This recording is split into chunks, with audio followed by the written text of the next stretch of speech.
मेरा नाम ऋषिराज द्विवेदी है। मैं कक्षा 12 D1 आर्ट का छात्र हूँ। मेरे विद्यालय का नाम ईफा शासकीय उच्चतर माध्यमिक विद्यालय वेंकट क्रमांक 2 है।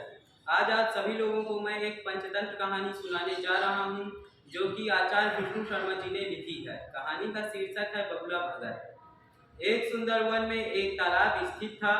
उस तालाब में अनेक प्रकार के जीव जंतु निवास करते थे। तालाब के किनारे एक बगुला भी निवास करता था, जो अत्यंत आलस प्रकृति का था। बगुला एक दिन एक युक्ति सोचता है और वह तालाब के किनारे जाकर रोने लगता है। तब वहाँ केकड़ा आकर पूछता है, क्या हुआ मामा, क्यों रो रहे हो? तब बगुला बताता है, मैं बहुत पाप कर लिया हूँ, अब मैं पुण्य के रास्ते जाऊँगा।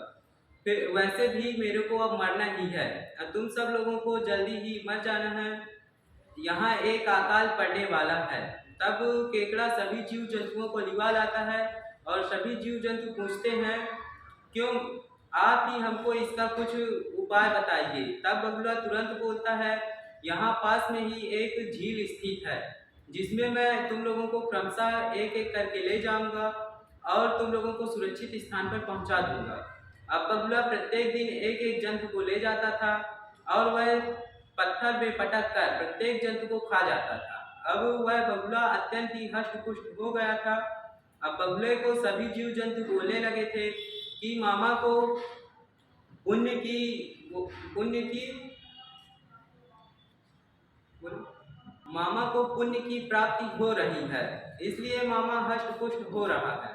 अब एक दिन एक केकड़े की बारी आती है और वह केकड़े को अपनी पीठ पर उठाकर लेकर जाता है। केकड़े ने जब कुछ दूरी तक जाने के बाद हड्डियों के ढेर देखे तो उसने बगुले से पूछा, ये हड्डियों के ढेर कैसे हैं?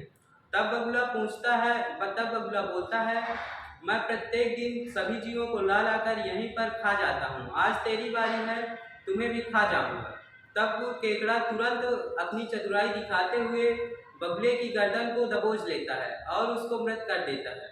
जब बगुला मृत हो जाता है तो वह उसका सिर लेकर तालाब में पहुंचता है और तालाब में पहुंचने के बाद सभी जंतुओं को दिखाता है कि बगुला हमारे साथ अन्याय कर रहा था, धोखा दे रहा था। इसलिए हमें इस कहानी से यह सीख मिलती है कि कभी भी किसी अनजान व्यक्ति पर आसानी से भरोसा नहीं करना चाहिए और साहस और बुद्धि का परिचय देना चाहिए।